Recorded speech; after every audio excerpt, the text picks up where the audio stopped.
Hi guys, it's me Kylie. It feels so weird sitting here in front of a camera. It's been 2 weeks. Let's get right into it. I have 6 books that I want to read by the end of the year.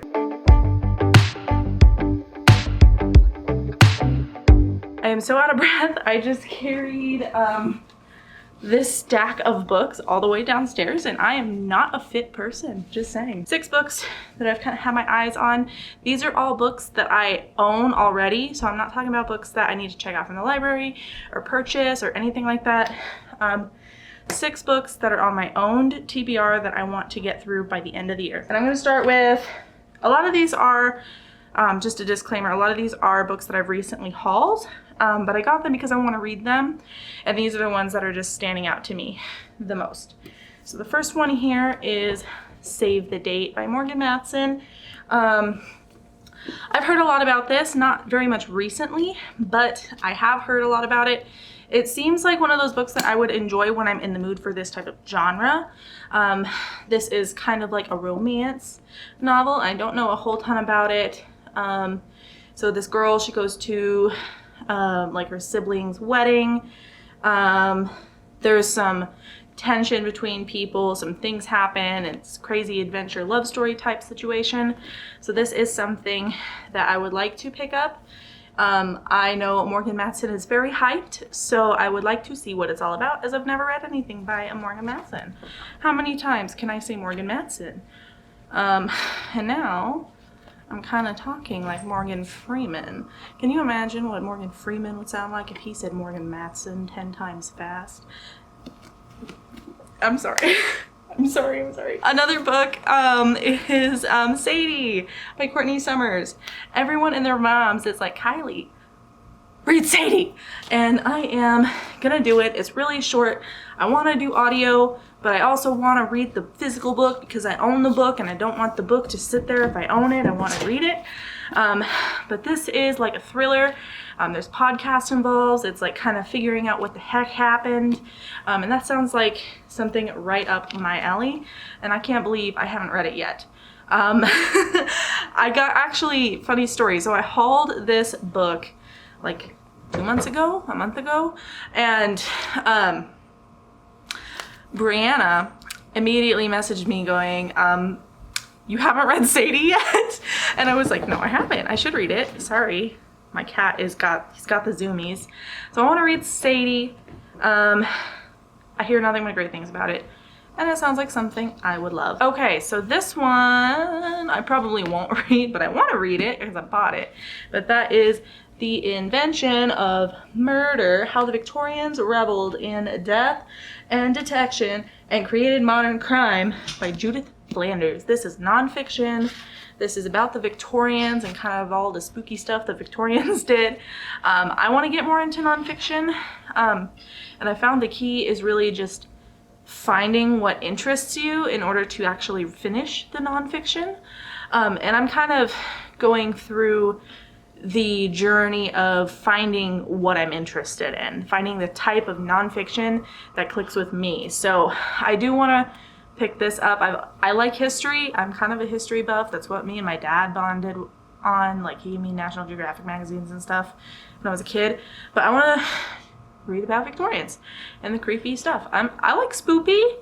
Let's read the spoopy stuff. But the spoopy stuff is real. So I want to read this. It is kind of a chunky boy, but for a challenge eventually. Maybe not right now. Maybe in October. So the next one I have is kind of old. I'm sorry, I have like a stain on my shirt, but I could not be bothered to change it. Anyways, the next one that I want to read is The Devil's Thief by Lisa Maxwell. I read The Last Magician a couple years ago, and I really liked it. I was still kind of like new to reading in like the bookish internet, but I really liked it. And I tried this one.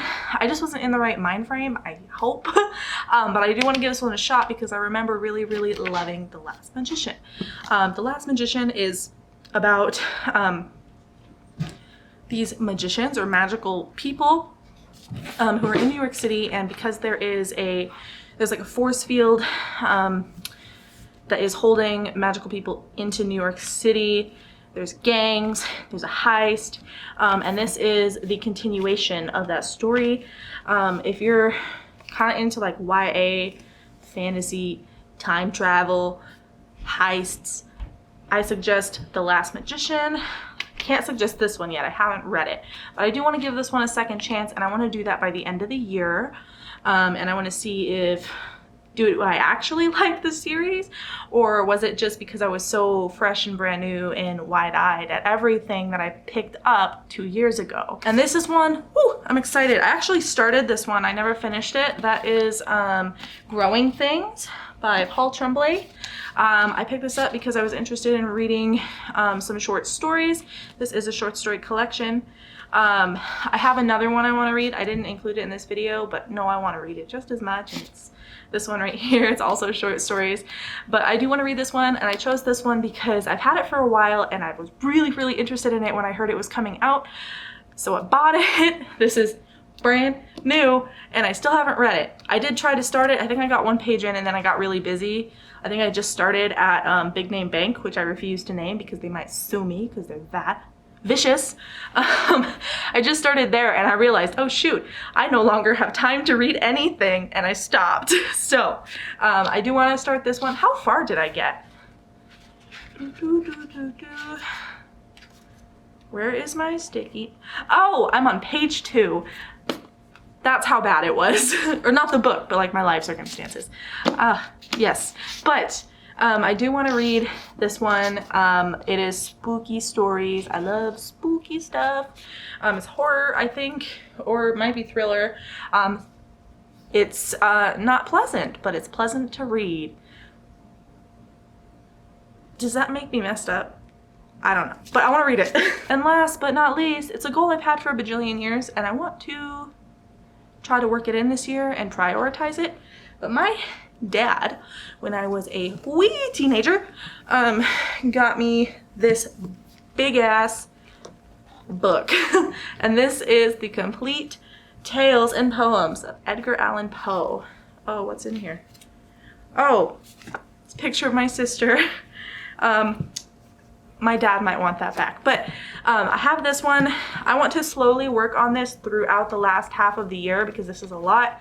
I want to try to just go through like one at a time. I have no idea if this will take me all the way to the end of the year by going one at a time, but I'd like to break it up into like so much per week or so much per month, and hopefully finish by the end of the year. There's no way I can sit down and read this in like 3 days, but I am interested in this. I've always had a fascination with Edgar Allan Poe, again with the historical spooky stuff, and I want to read this.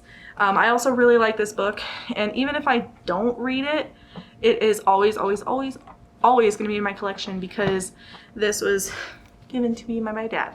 And we bond over weird stuff like this. So that's really all I have. I've only been filming for 9 minutes. That's record time for me. But anyways, I really appreciate you watching the video. I have been feeling a lot better, which means I have a lot of energy, and I feel like I haven't had energy for like 2 years. So now it's all pent up and now it's like releasing. So if I'm talking kind of fast or whatever, just let me know. I'll try to slow it down. But I'm having such a great time. We're starting Veda off today, which means a new video every single day. I will have everybody participating that we've kind of like announced with in the description box. Make sure to subscribe to them, check out their videos. They'll be uploading every single day also. And then if you liked my video and you want to see more and you want to keep up with the whole Veda business, go ahead and hit subscribe, give it a like, and tell me what book you want to read by the end of the year as well. Anyways, that's all I've got for you, and I hope you have a wonderful day wherever you are. Bye.